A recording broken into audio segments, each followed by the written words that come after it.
pemeriksaan. Pada intinya ada 58 pertanyaan dan semuanya sudah dijelaskan. Dari hasil pertanyaan-pertanyaan tadi, semuanya itu semakin terbuka persoalan ini. Artinya kapan terjadinya, menggunakan apa, semua sudah dijelaskan sama kita. Seperti itu. Ada 58 pertanyaan. Itu termasuk buktinya juga disampaikan? Ya, bukti disampaikan karena ada beberapa rekaman-rekaman percakapan itu bagian dari pemeriksaan tadi, disampaikan semua. Jadi selain beberapa pertanyaan juga, Diki juga menyampaikan saksi-saksi yang mengetahui persoalan ini, tapi saksinya harus saya lindungi, saya tidak boleh sampaikan.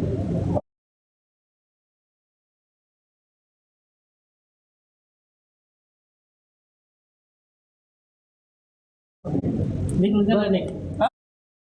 Lega gak?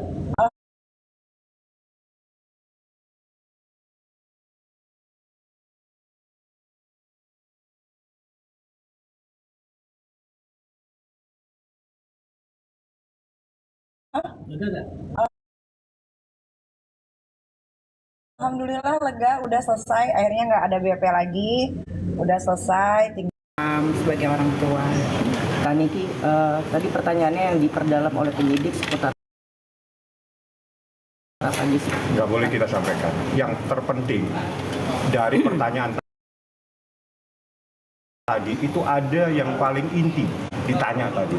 Laura Mezani Mawardi itu siapa? Itu anak saya yang lahir tanggal sekian. Terus apa buktinya kalau itu anakmu? Ini buktinya dikeluarkan sama Niki. Jadi buktinya akte kelahiran masih asli, kartu keluarga masih ada. Itu yang membuktikan bahwa Laura itu adalah anaknya Nikita Mirzani, bukan anaknya orang-orang yang teriak-teriak selama ini. Ya, paham? Itu yang paling penting. Kalau itu saya jawab boleh, yang lain saya tidak boleh jawab. Karena yang lain itu menjelaskan tentang peristiwa kejahatan yang lagi dilaporkan, jadi tidak boleh. Tapi kalau identitas Laura sudah dijelaskan, dia anaknya Nikita. Jadi yang punya hak adalah Nikita Mirzani berdasarkan akte kelahiran dia belum 18 tahun. Oke? Kan ini kalau misalkan Fadil jadi tersangka emang beneran mau jadi rubuhin rumahnya Fadil? Jadi, tadi udah konsultasi juga, boleh nggak dirobohin rumahnya, tapi katanya nggak bisa masuk mobil buat ngancurin rumah, jadi terpaksa harus sewa tukang, mungkin 20 orang untuk merubuhin rumah ini. Kan Niki ada isu ini di luar, ada isu-isu aja gitu kan, ada isu katanya Rasman udah mau ngelepas jadi kuasa hukum. Nah itu gimana pandangan? Yang kenal Bang Rasman, ya sekarang kita Biar panggil Rocky aja. Abang. Gimana? Pura-pura ninja lagi. Kalau saya sih cuman kalau seandainya udah disuruh Niki untuk menanggapi, saya hanya bisa katakan misalnya saya contoh Bang Fahmi ya, kalau kita sebagai kuasa hukum itu sehendaknya kita berbicara sesuai substansinya saja, jangan melebar kemana-mana ke A, ke B, ke C, sehingga jadinya takutnya jadi blunder sendiri. Dari awal juga sudah saya bilang, seandainya kalau mau mengambil kasus seperti ini tolong hati-hati, jangan sampai malah jadinya nama baik Abang atau saya bilang Bang Rasman akan jadinya tercemar, karena sebenarnya duduk kasus ini kan udah jelas sekali ya sebenarnya, tapi karena terlalu jauh menurut saya, terlalu melenceng kemana-mana antara A, I, U, E, O, akhirnya ya jadinya blunder sendiri. Layaknya kalau menjadi kuasa hukum, misalnya kalau saya lihat Bang Fahmi ya, kalau kalian sebagai wartawan kan kalau kalian tanya A, beliau jawab A. Kalau seandainya udah di luar dari substansinya, beliau tidak mau menjawab.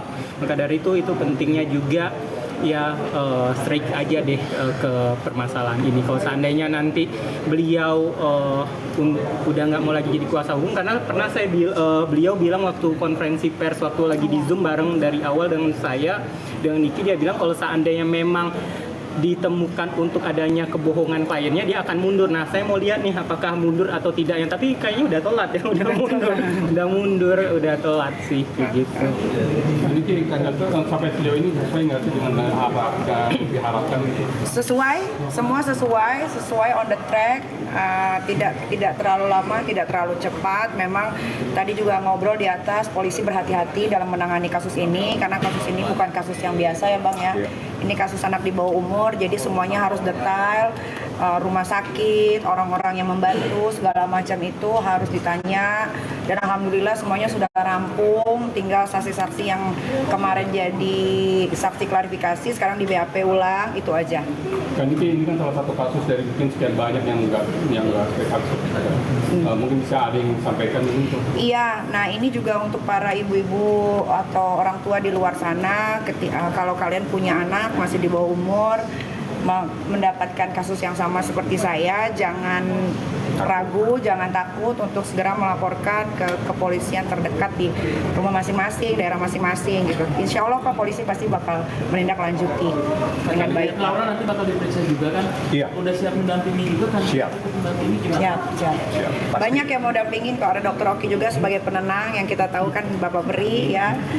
Ya ada juga abangku nanti, ada juga aku, ada Bang Fahmi, semuanya udah siap mendampingi. Jadi kapan mungkin akan bertemu secara langsung sama Loli? Pasti ketemu. Minggu depan pasti ketemu. Tapi yang saya senangnya sih dengan berjalannya waktu, Allah itu maha baik ya, akhirnya terbuka semuanya, siap tabir-tabir semua orang yang selama ini Laura bela, akhirnya kita lihat ya kualitas orang itu, bagaimana orang-orang itu menjelekkan Laura ya. Banyak sekali kalian lihat dengan konferensi persnya, ada juga yang melakukan live ya. Menjelekkan Laura dengan fitnah-fitnahan. Itu Laura harus tahu itu kualitas orang yang selama ini dia bela. Mungkin saya pikir bukan dia bela, tapi diduga terbrainwash otaknya memikirkan seakan-akan mereka itu orang baik gitu. Kan ini akan protect banget ke depan untuk anak-anaknya. Oh iya, dari dulu juga udah protek. Cuman kan kalau udah lepas dari genggaman kan yang bisa apa. Tapi kan sekarang yang penting sudah diperbaiki, sudah insya Allah juga dalam waktu dekat mungkin bisa digenggam lagi sama saya. Jadi ya doain aja semoga masalah ini cepat selesai gitu, supaya nggak berlarut-larut juga. Dan terbukti juga waktu Laura masih dalam tinggal sama Niki, bagaimana Niki benar-benar menjaga anaknya ini gitu aja. Dan saya tidak pernah menelantarkan anak ya, karena dari bayi sampai umur 16 tahun disekolahkan dengan baik. Ya mungkin ada miss-nya di 1 tahun ke belakang ini gitu, karena dia kan jauh sekali di UK gitu. Kan ini soal komentar yang Mami Eda bilang Saya nggak kenal manusia kera, saya nggak mau mengomentari marsupilami. Jadi kalau mau nanya seputaran manusia aja. Kan ini masih bolehin Laura sekolah di luar. Laura sekolah, Laura pasti akan sekolah lagi. Sudah dipersiapkan semua sekolahnya, masih di luar negeri, tapi tidak saya kasih tahu di mana. Jadi masuk ke dokteran aja ya. Insya Allah. Apa menanggapi itu kayak komentar-komentar yang dari orang kayak Mami Eda gitu? Saya nggak kenal keluarga kera Eda itu, jadi saya tidak mau menanggapi karena biar bagaimanapun permasalahan ini dimulai itu dari manusia kera itu.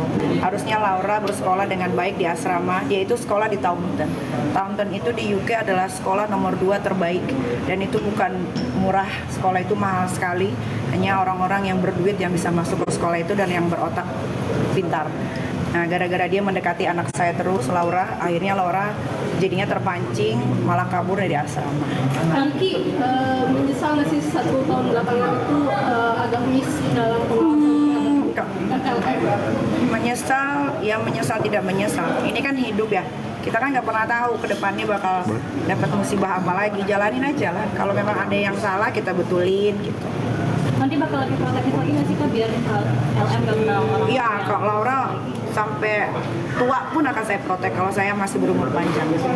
Nanti ketika Laura bakal bersekolah lagi kan tadi ke luar negeri, ada pengawasan khusus atau seperti apa nggak sih? Nggak ada, kan karena sudah dewasa mungkin dia bisa belajar dari masalah yang sekarang. Siapa tahu banyak perubahan, amin, ya kan? Ya karena dia anak satu-satunya perempuan dan Laura banyak sekali cita-citanya yang pengen dia capai. Dia itu anak super pintar. Laura itu IQ tertinggi di sekolahnya dan dia masuk Taunton itu bukan karena bayar. Di UK itu nggak ada sogok-menyogok kayak di Indonesia. Jadi kalau kalian nggak pinter, kalian nggak bisa masuk. Walaupun punya uang bermiliar triliun pun sekalipun nggak bisa masuk situ. Jadi Laura anak yang pinter, anak yang pandai. Sayang sekali kalau dia tidak melanjutkan sekolahnya. Makanya dari sekarang ini aku, Dr. Oki, Bang Fahmi semuanya sibuk cari sekolah yang terbaik di luar negeri supaya tidak terkontaminasi dengan makhluk-makhluk astral di Indonesia. Tapi rencana itu udah diketahui Laura atau? Laura sudah tahu. Sekarang dia lagi belajar juga di Rumah Aman. Dia setiap hari baca buku. Dia juga saya kirimin video-video dari orang-orang yang dia bela, ternyata bicaranya seperti itu. Alhamdulillah sedikit demi sedikit ada perubahan yang baik. Laura boleh pacaran lagi nggak sih?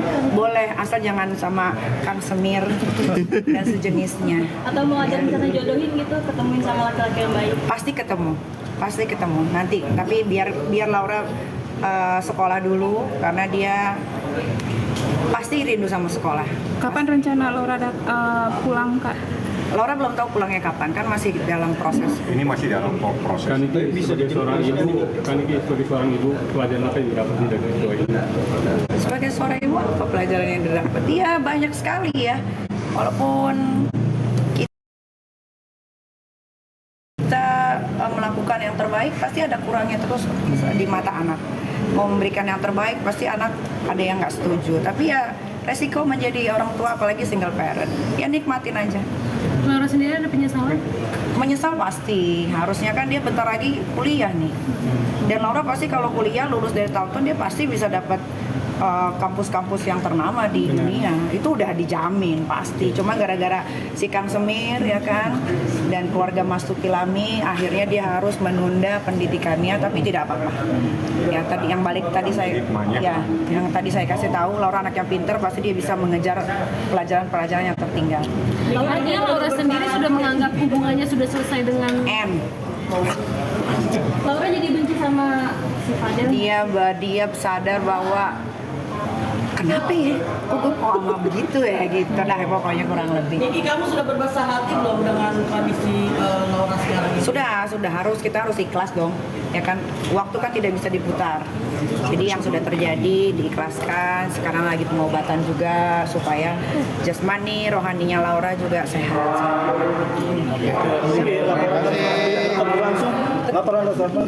Jalan yang di Polda jalan. Bahkan ini ada temuan baru, kita udah tahu USG-nya di mana. Ya. Udah, ya. Sudah keren kan? Temuannya. Makasih ya. Boleh sini kan Niki? Saya mau dampingi. Bang itu ngapain? Tiba-tiba ada di belakang. Iya, lu ngapain lu? Udah ya. Ada perjanjian sendiri nggak sih dari Laura? Nggak ada perjanjian apa? Kayak misalnya aku nggak akan ngulangin ini lagi. Enggak lah, dia sudah dewasa lah. Nanti setelah kasus ini selesai, Laura pasti sudah lebih dewasa. Habis ini sudah 18 tahun. Tanggapan adik-adiknya seperti apa, Kak? Nggak ada tanggapan. Lu mau kasih beasiswa kan? Kan ini pesan buat Kasih beasiswa katanya. Iya kan mau sekolahin kedokteran, udah dipastikan itu. Tapi tergantung Aminya mau atau enggak, sama anaknya mau atau enggak. Kalau anaknya mau, Aminya bolehin, saya pastikan dia Lu mau, lu udah tua. Kenapa lu? Adik-adiknya nyariin kakaknya nggak sih? Nyari. Makasih Kak. Magelang aja sekolahnya. keram. Menghitung hari aja. Kapan kira-kira? Nggak tahu kapannya, tapi menghitung hari. Berapa persen kemungkinan dia akan pakai baju Shopee? Optimis Optimis ya? Iya. 1000% sih gue. Apa alasannya apa? Alasannya buktinya kuat yang bisa bikin dia seperti. Apa bukti apa? Ada. Ada. Oke, silakan.